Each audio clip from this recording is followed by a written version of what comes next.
Hilux. Dzisiaj premierę ma 8. generacja tego samochodu i tak naprawdę auto nie może być bardziej nowe, bo tak naprawdę wszystko się w nim zmieniło. Poczynając od nadwozia, auto jest dłuższe o 75 mm, jest przy tym szersze o 20 i niższe o prawie 5 cm, także zmieniły się zupełnie proporcje tego auta. Nowe także jest wnętrze samochodu.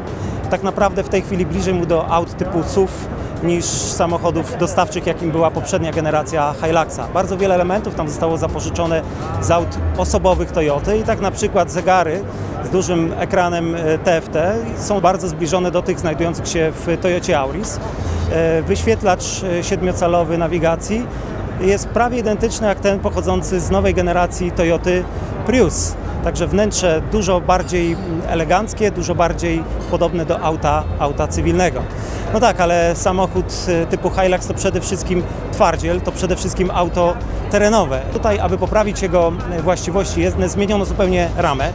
W tej chwili rama jest o ponad 20% sztywniejsza, dzięki temu auto zdecydowanie lepiej radzi sobie w terenie, także i z załadunkiem, bo ładowność tego auta przekracza w tej chwili 1 tonę.